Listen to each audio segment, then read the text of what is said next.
Salam, jemaat yang dikasihi Tuhan, marilah kita mulai ibadah kita pada sesi pagi ini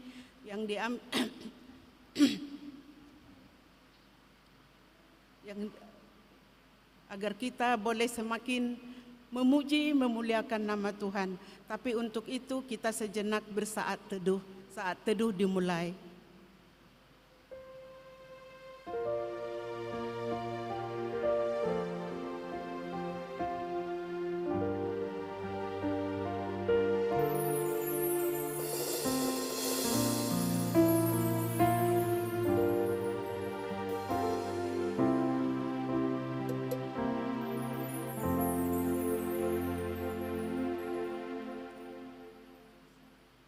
Mari kita mulai ibadah kita memuji Tuhan dengan bernyanyi dari Kidung Jemaat nomor 242 ayat 1 sampai dengan ayat 3, Muliakan Allah Bapa.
Yesus Kristus dan nama Roh Kudus, Halik langit dan bumi. Amin. Aku melihat Tuhan duduk di atas tahta yang tinggi dan menjulang, dan ujung jubahnya memenuhi bait suci. Para serafim berdiri di sebelah atasnya, dan mereka berseru seorang kepada seorang, Kudus, Kudus, Kuduslah Tuhan semesta alam. Seluruh bumi penuh kemuliaannya. Haleluya.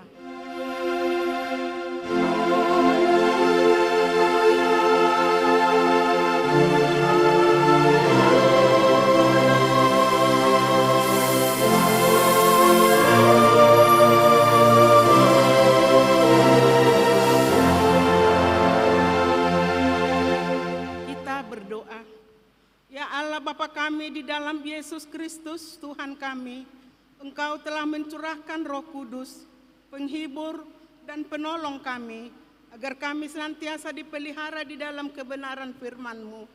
Sungguh tak terselami betapa besar kasih dan anugerah-Mu kepada kami.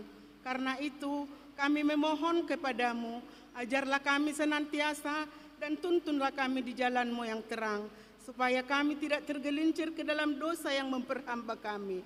Lindungilah kami di bawah naungan kasih-Mu, supaya kami tetap berdiri teguh menghadapi berbagai pencobaan dan godaan.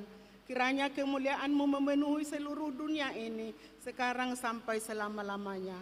Amin. Jemaat dipersilakan duduk kembali. Kita bernyanyi dari Kidung Jemaat nomor 246 ayat 1 sampai dengan 2. Ya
marilah kita mendengarkan firman Allah sebagai pendahuluan khotbah pada Minggu Trinitatis yang tertulis di dalam kitab Roma pasal 5 ayat 1 sampai dengan ayat 5. Kita baca secara bergantian. Sebab itu kita yang dibenarkan karena iman, kita hidup dalam damai sejahtera dengan Allah oleh karena Tuhan kita Yesus Kristus. Oleh Dia kita juga beroleh jalan masuk oleh iman kepada kasih karunia ini. Dalam kasih karunia ini kita berdiri dan kita bermegah dalam pengharapan akan menerima kemuliaan Allah. Dan bukan hanya itu saja, kita malah bermegah juga dalam kesengsaraan kita, karena kita tahu bahwa kesengsaraan itu menimbulkan ketekunan. Dan ketekunan menimbulkan tahan uji, dan tahan uji menimbulkan pengharapan. Mari kita sama-sama membaca ayat 5. Dan pengharapan tidak mengecewakan, karena kasih Allah telah dicurahkan di dalam hati kita oleh Roh Kudus yang telah dikaruniakan kepada kita. Demikian firman Tuhan. Yang berbahagialah mereka yang mendengarkan firman Allah, yang menghayati serta mengamalkannya. Amin. Kita bernyanyi.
Dalam perjalanan hidup kita pada hari-hari yang lalu, tentu kita tak luput dari berbagai kesalahan dan dosa terhadap saudara-saudara kita maupun di tengah keluarga yang telah menyinggung perasaan dan melukai hati mereka, terlebih lagi kepada Tuhan. Karena itu, dengan segala kerendahan hati, marilah kita mengaku dan menyesali segala dosa dan kesalahan kita di hadapan Tuhan.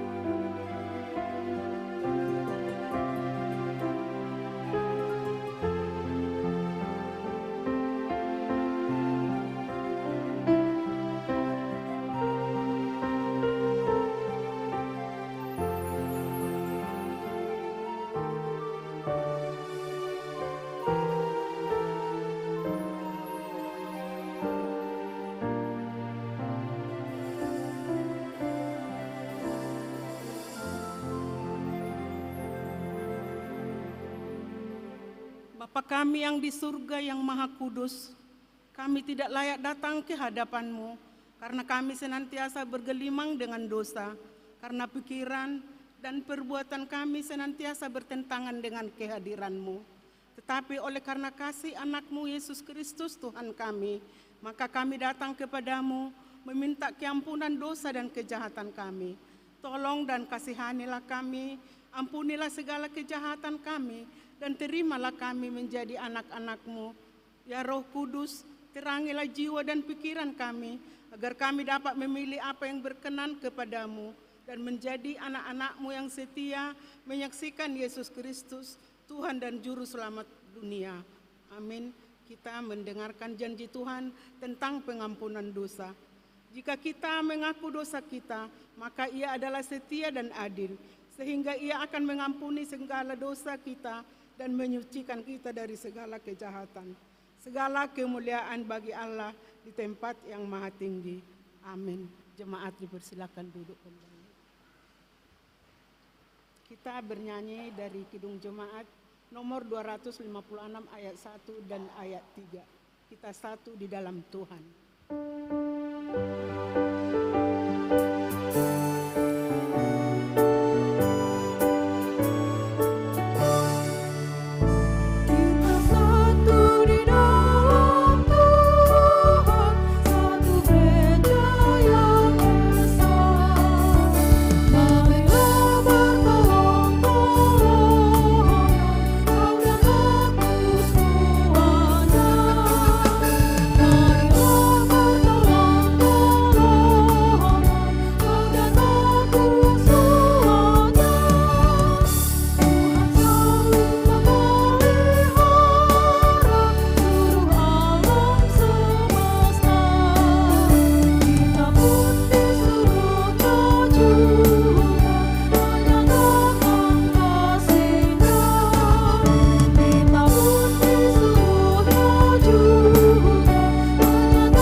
Mendengarkan firman Tuhan sebagai petunjuk hidup baru yang diambil dari kitab Yakobus pasal 1 ayat 22, demikian bunyinya.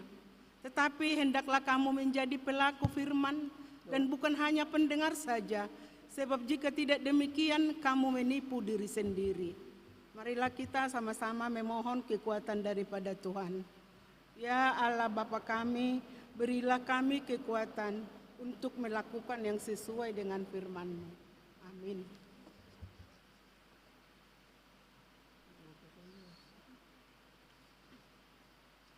Kita memuji Tuhan dari pelengkap Kidung Jemaat nomor 202 ayat 1.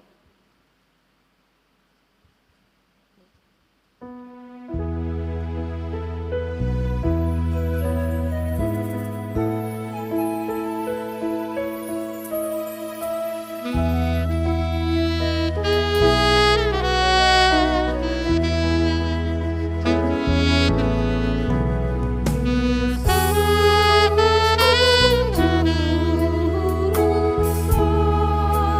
Maha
marilah kita bersaksi mengikrarkan pengakuan iman kita bersama jemaat pada segala abad di seluruh dunia ini. Kita ucapkan bersama-sama. Aku percaya kepada Allah Bapa yang Maha Kuasa, Khalik langit dan bumi. Aku percaya kepada Yesus Kristus, anaknya yang tunggal Tuhan kita, yang dikandung daripada Roh Kudus, lahir dari anak darah Maria, yang menderita di bawah pemerintahan Pontius Pilatus, disalibkan, mati dan dikuburkan, turun ke dalam kerajaan maut. Pada hari yang ketiga, bangkit pula dari antara orang mati, naik ke surga, duduk di sebelah kanan Allah Bapa yang Maha Kuasa, dan akan datang dari sana untuk menghakimi orang yang hidup dan yang mati. Aku percaya kepada Roh Kudus, gereja yang kudus dan am, persekutuan orang kudus, pengampunan dosa, kebangkitan daging, dan hidup yang kekal. Amin. Jemaat dipersilakan duduk kembali. Untuk menyambut sabda Tuhan, kita bernyanyi dari Mazmur Kidung Jemaat nomor 60 ayat 1, 3, dan 7.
Saat yang indah ini ya Tuhan, kami akan mendengarkan firman-Mu. Kami meyakini firman-Mu berkuasa. Kuasailah kehidupan kami melalui kuasa Roh Kudus di dalam Kristus Yesus. Amin. Bapak, Ibu, dan saudara-saudara yang dikasihi oleh Tuhan kita Yesus Kristus, firman Tuhan untuk kita di Minggu Trinitatis ini, saya kira ada baiknya juga kalau kita membaca secara bergantian apa yang tertulis dalam kitab Mazmur pasal yang ke-8, dimulai dari ayat yang pertama hingga ayat yang ke-10. Demikian firman Tuhan.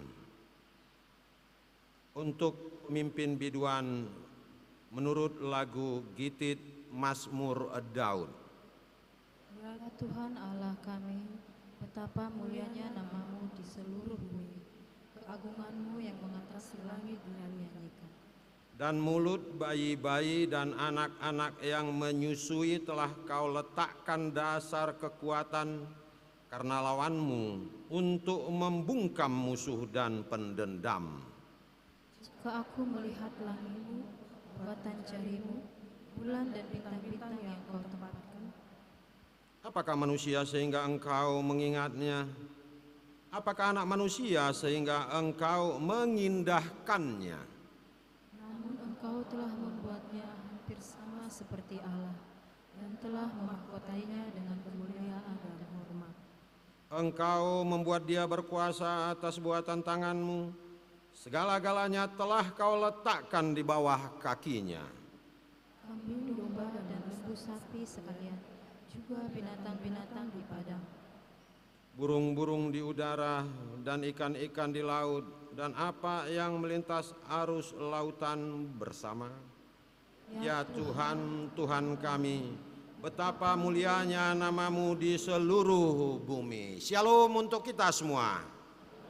Dan saya juga menyapa kita yang berada di luar, yang mengikuti ibadah di rumah-rumah, dan bahkan mungkin di negeri yang jauh. Untuk ini kami sampaikan salam Trinitatis untuk kita semua. Bapak, Ibu, dan saudara-saudara yang dikasihi oleh Tuhan kita Yesus Kristus, minggu ini Minggu Trinitatis, yang mau mengarahkan dan mengingatkan, menyadarkan kita betapa mulianya dan agungnya Tuhan. Dan seturut dengan itu tema kita juga menyebutkan Tuhan kita mulia dan agung. Saudara-saudara, ketika mempersiapkan khotbah ini, bagi saya Mazmur 8 ini merupakan mazmur yang begitu luar biasa. Mengapa? Karena isinya mengungkapkan tentang peranan Tuhan dalam mencipta seluruh ciptaannya, terkhusus buat manusia. Dan dalam mazmur ini dijelaskan bahwa manusia diberi tempat, diberi kuasa untuk menguasai seluruh ciptaannya. Bahkan lebih dari itu, kita tadi telah membaca manusia ditempatkan sedikit lebih rendah dari keberadaan Tuhan Allah. Nah, memang begitu luar biasa kalau kita cermati ayat per ayat. Pada ayat yang kedua, pemazmur begitu luar biasanya menyatakan rasa hormatnya kepada Tuhan. Apa yang dia sebut? Ya Tuhan, Tuhan kami, betapa mulianya nama-Mu di seluruh bumi. Keagungan-Mu yang mengatasi langit dinyanyikan. Ungkapan ini dia ungkapkan di awal, dan ungkapan ini juga diungkapkan oleh pemazmur pada akhir daripada mazmur ini dengan mengatakan, ya Tuhan, Tuhan kami, betapa mulianya nama-Mu di seluruh bumi. Mengapa pemazmur mengungkapkan kesaksian ini? Memang Bapak, Ibu, dan saudara-saudara yang dikasihi oleh Tuhan kita Yesus Kristus, pemazmur tak perlu diragukan lagi. Bagaimana kepiawaiannya dalam menulis mazmur.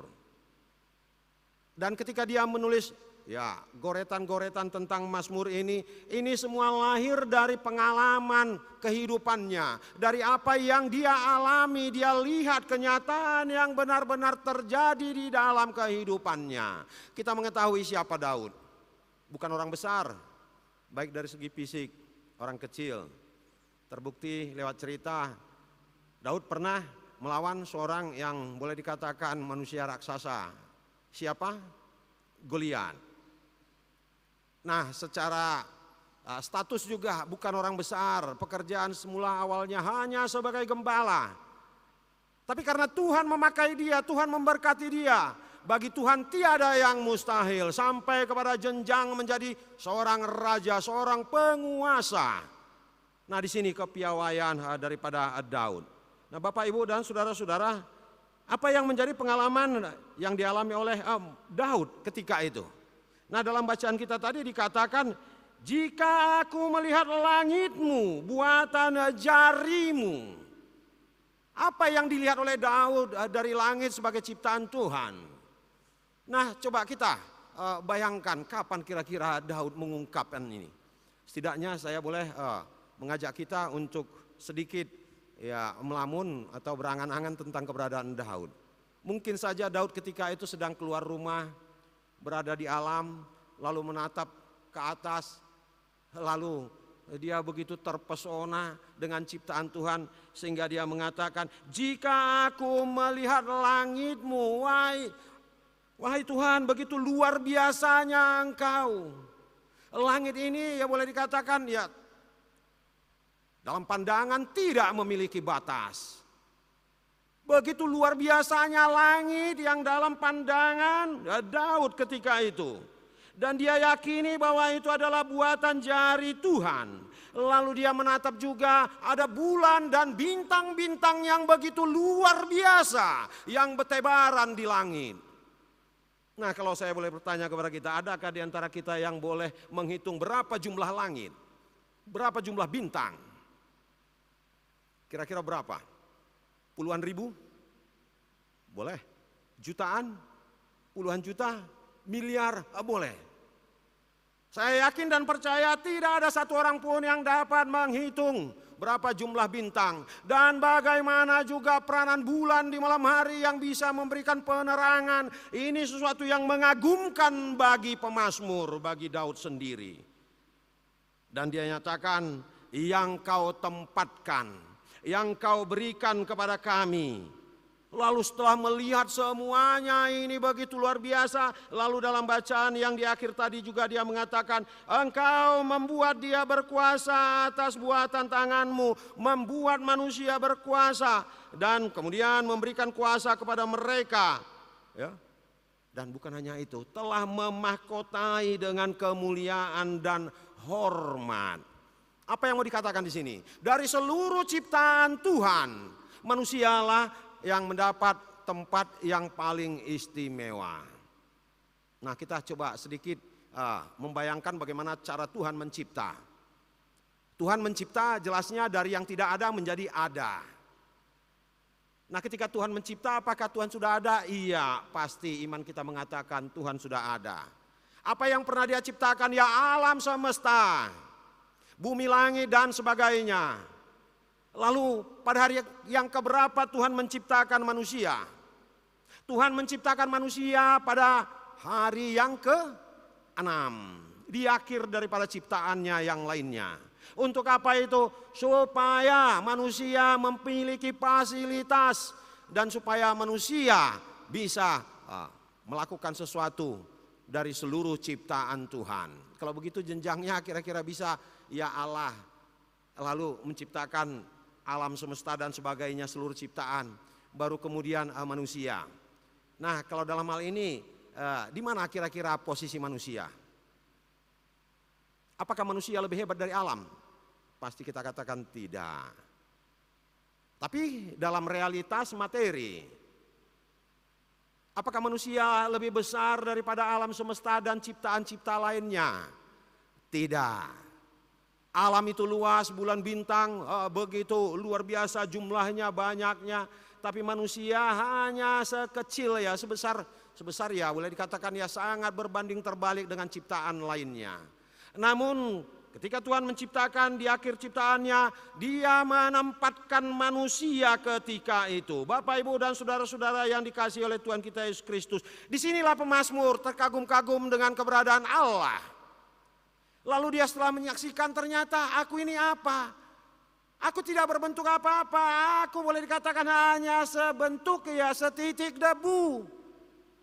Oleh sebab itu dalam bacaan kita dikatakan apakah manusia setelah menciptakan burung, bintang-bintang kau tempatkan apakah manusia sehingga engkau mengindahkannya. Apakah artinya hidupku ini? Bapak, Ibu, dan saudara-saudara yang dikasihi oleh Tuhan kita Yesus Kristus, lewat Mazmur 8 ini memberi pengajaran yang sangat mendalam kepada kita. Lewat pengajaran yang disampaikan oleh pemazmur.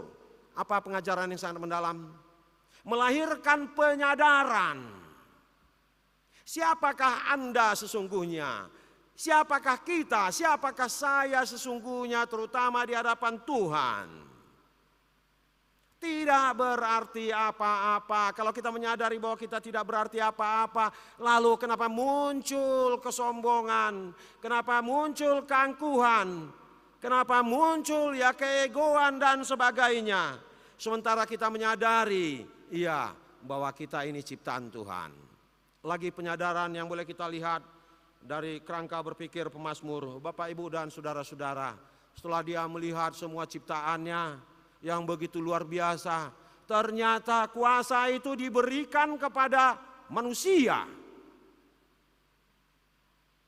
Kuasa diberikan kepada manusia untuk apa? Untuk menguasai seluruh ciptaan Tuhan. Menjadi catatan, apa kira-kira pengertian kuasa yang disampaikan oleh Tuhan Allah kepada manusia? Saya yakin dan percaya Tuhan Allah tidak pernah berpikir bahwa kuasa yang diberikannya untuk memerintah seperti pemerintahan-pemerintahan yang ada di dunia, apalagi yang kita lihat pada saat sekarang ini. Pemerintahan yang diberikan oleh Tuhan Allah kepada manusia untuk apa? Untuk bisa memelihara ciptaan Tuhan, memelihara kehidupan, boleh menyatakan sesuatu dengan keadilan, boleh menyatakan sesuatu penuh dengan kedamaian.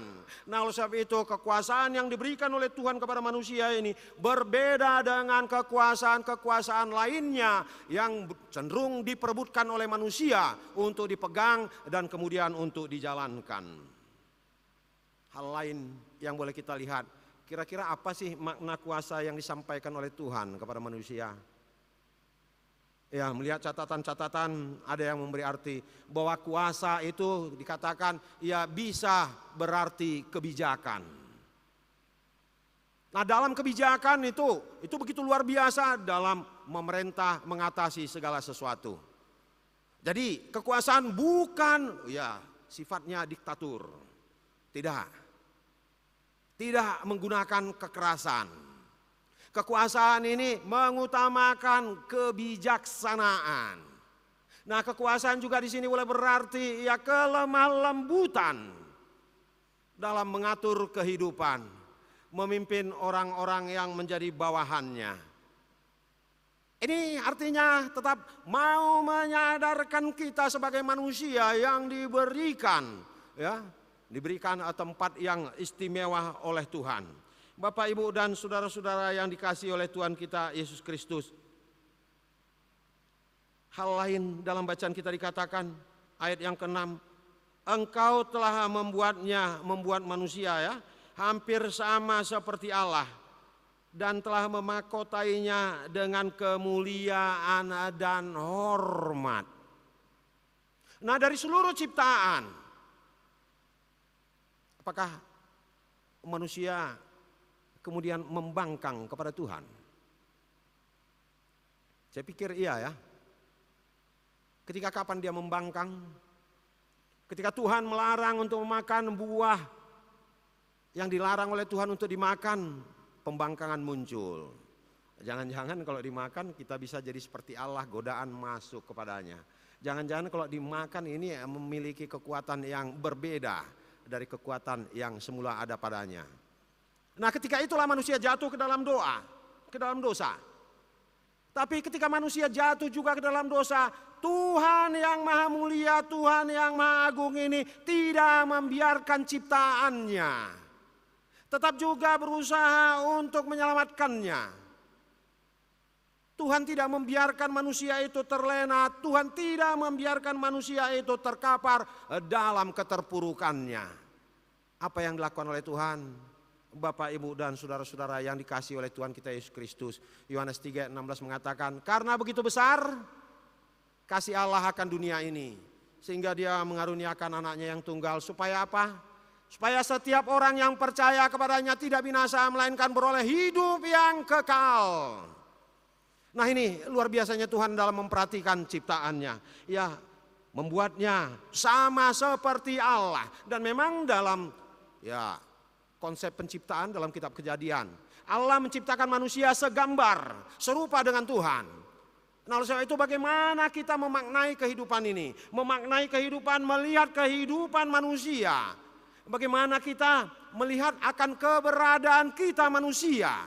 Bagaimana kita bisa bermanfaat buat orang-orang lain. Kembali kepada perikop kita, ayat yang ketiga dalam bacaan kita. Saya bacakan kepada kita.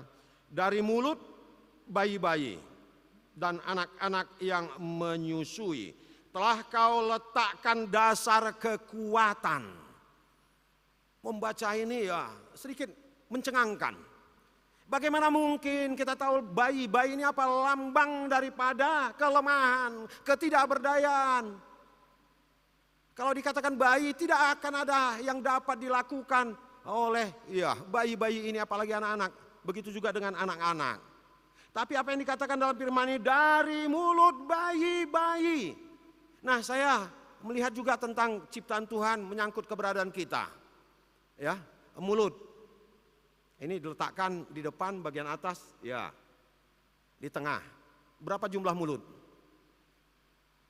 Ya, sekarang mulut ini kita jaga dengan ini ya, hidung juga ya kita jaga dengan ketat. Sehingga kita melapisinya dengan apa? Dengan masker ya, penting juga. Nah, lalu ciptaan lain boleh lihat mata. Berguna enggak mata? Bermanfaat enggak mata? Iya. Telinga bermanfaat enggak? Bermanfaat. Tapi misalnya coba kita memberikan bandingan dari ketiga ini. Antara mata, telinga, hidung atau 4 ya, dan mulut. Mana yang luar biasa melakukan kegiatan-kegiatan. Dan dalam kegiatan yang mereka lakukan, mana yang cenderung bisa membuat sesuatu menjadi persoalan yang teramat besar di dalam kehidupan ini. Mata bisa berbahaya enggak? Ya saudara-saudara, bisa ya? Kalau melihat ya sesuatu yang indah katanya, tapi itu menyalahi, bisa enggak jadi bermasalah? Bisa. Telinga juga, bisa enggak kemudian menimbulkan masalah? Mendengar sesuatu dari sini, kemudian disampaikan ke sana, ternyata apa yang dia dengar itu dan apa yang dia sampaikan berbeda, akibatnya bagaimana? Tapi kalau mulut kita lihat, hanya 1 dibandingkan dengan alat yang lainnya 2. Dapat membuat sesuatu, ya ini tak terhingga keberantakannya, ya. Sehingga pepatah kita mengatakan mulutmu harimaumu. Nah, kitab Yakobus juga mengatakan orang yang bisa mengekang lidahnya itu akan menjadi manusia yang sempurna, seperti itu. Nah, di sini apa yang mau dikatakan oleh pemazmur di sini mengungkap, dari mulut bayi-bayi dan anak-anak engkau meletakkan kekuatan, yang berarti engkau membuat benteng. Nah, di sini pemazmur juga melihat bagaimana karya Tuhan, bagaimana Tuhan memperhatikan tentang kehidupan anak-anak. Bukankah ini merupakan sesuatu yang sangat-sangat luar biasa? Menyadari keberadaan mulut ini bisa sangat berbahaya, lalu pemazmur meletakkan itu dari mulut bayi-bayi.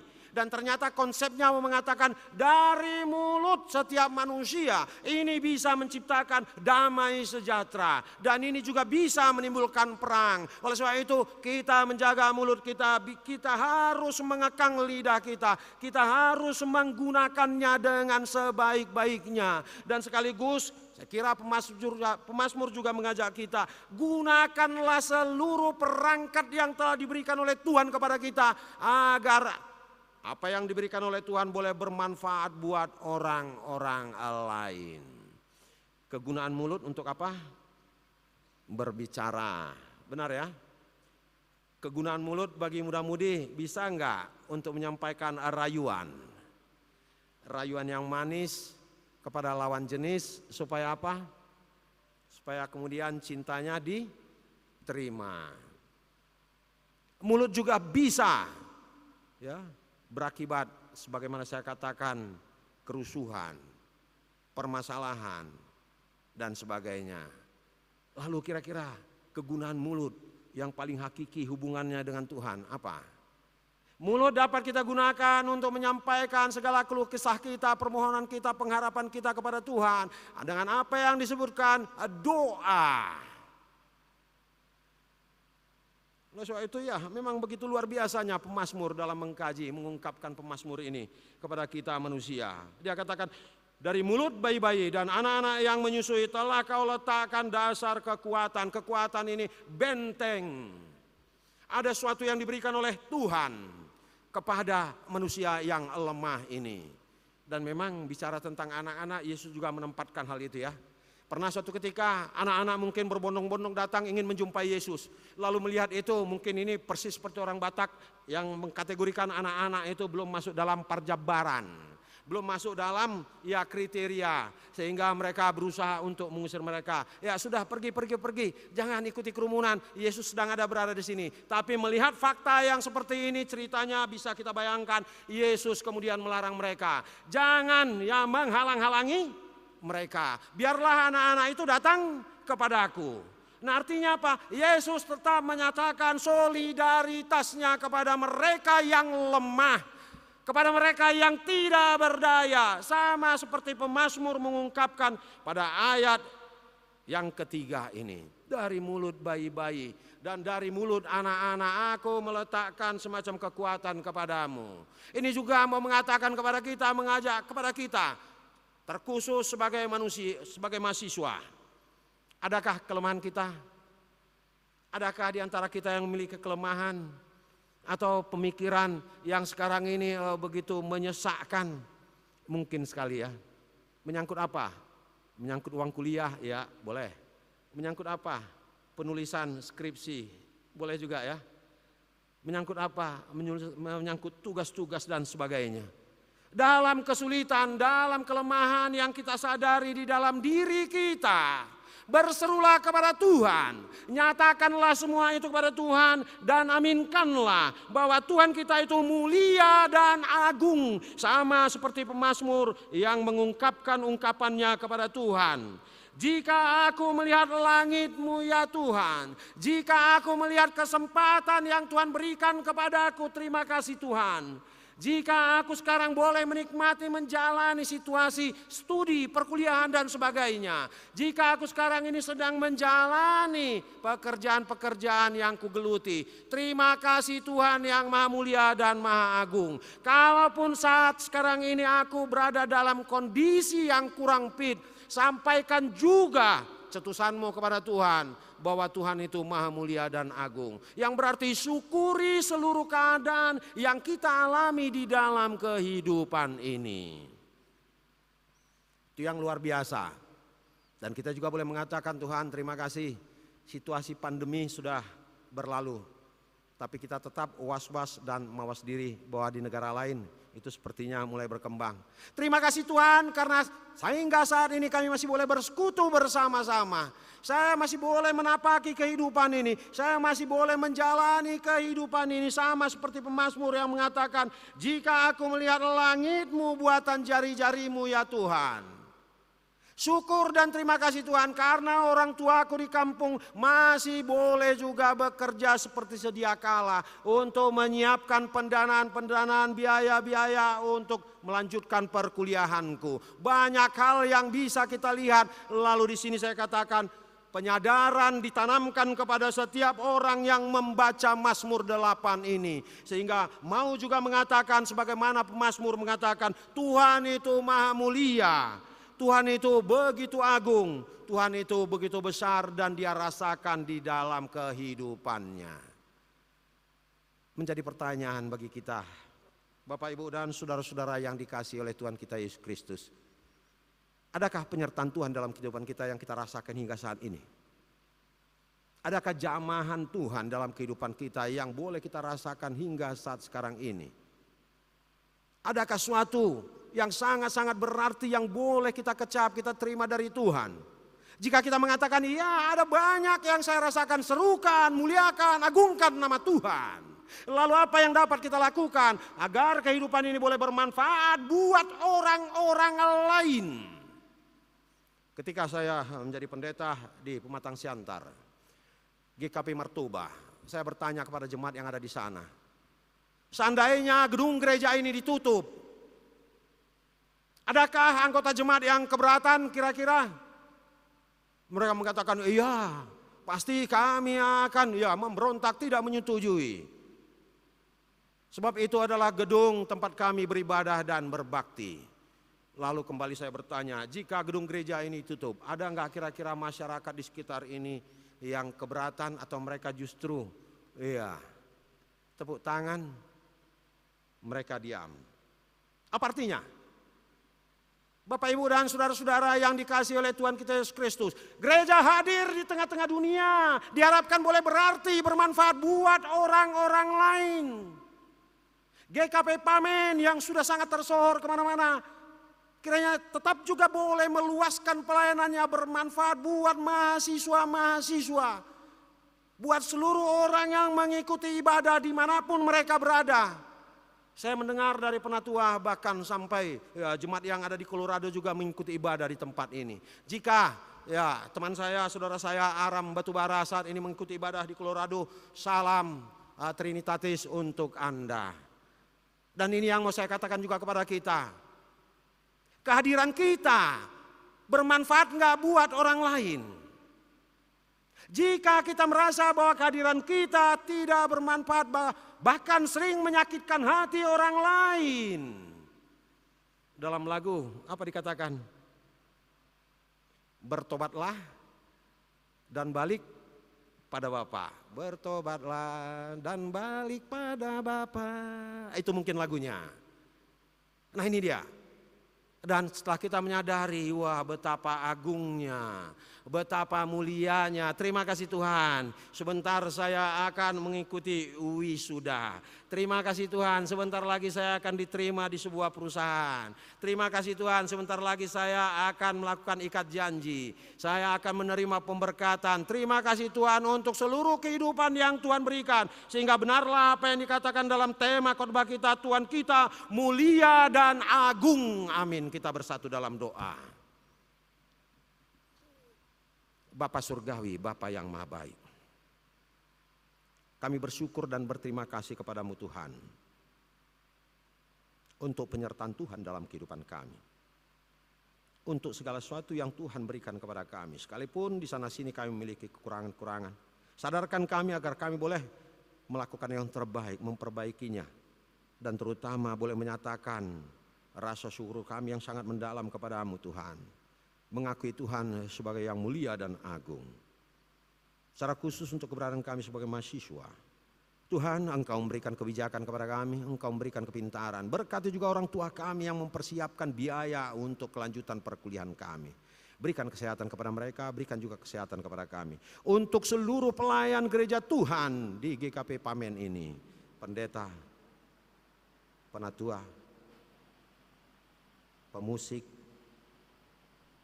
bahkan Tuhan untuk juru parkir, semua yang ikut ambil bagian, kami berdoa Engkau memberkati kami. Menyadari akan keberadaan kami, kekurangan kami, ampuni kami ya Tuhan. Dalam Kristus Yesus kami berdoa, amin. Kita melanjutkan dengan bernyanyi.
Sebagai dasar bagi kita untuk menyerahkan persembahan, Mazmur 119 ayat yang ke-108 mengatakan demikian.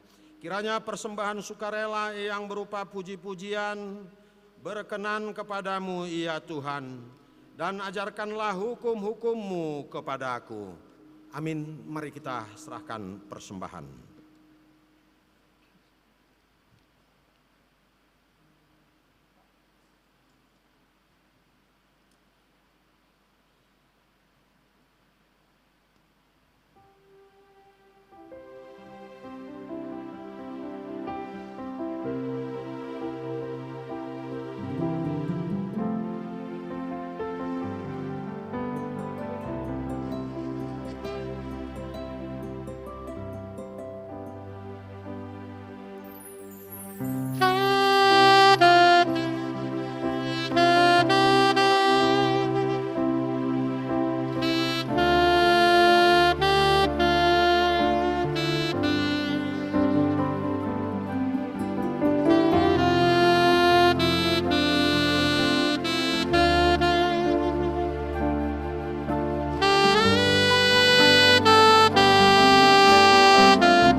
Kita menyerahkan persembahan kita kepada Tuhan, kita bersekutu di dalam doa.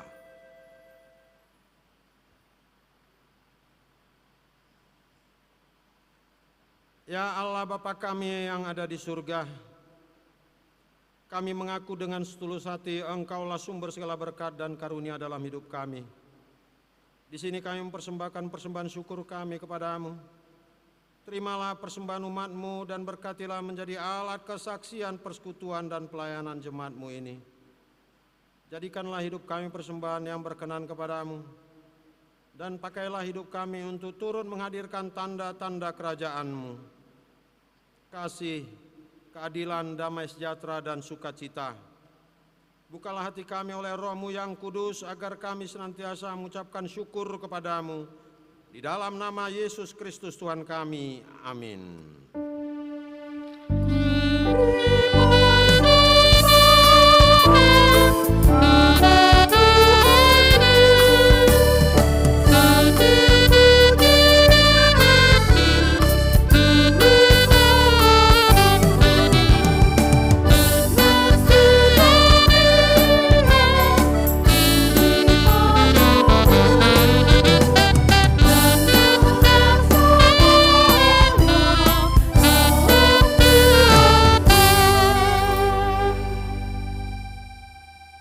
Bapa kami yang ada di surga, dikuduskanlah namamu. Datanglah kerajaan-Mu, jadilah kehendak-Mu di bumi seperti di surga.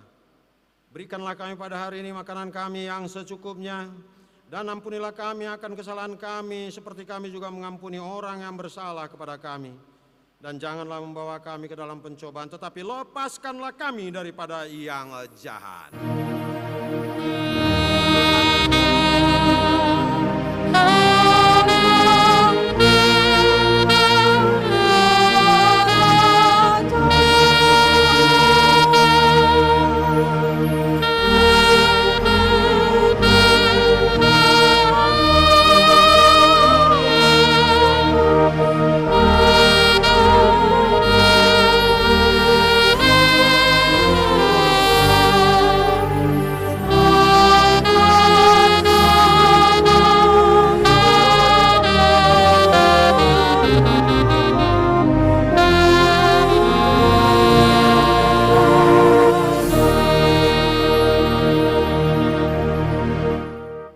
Tuhan memberkati dan melindungi engkau.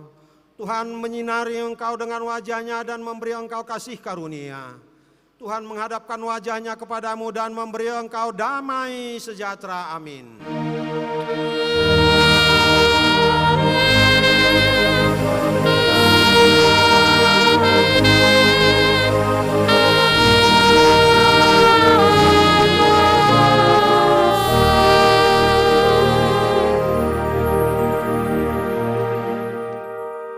Shalom untuk kita semua.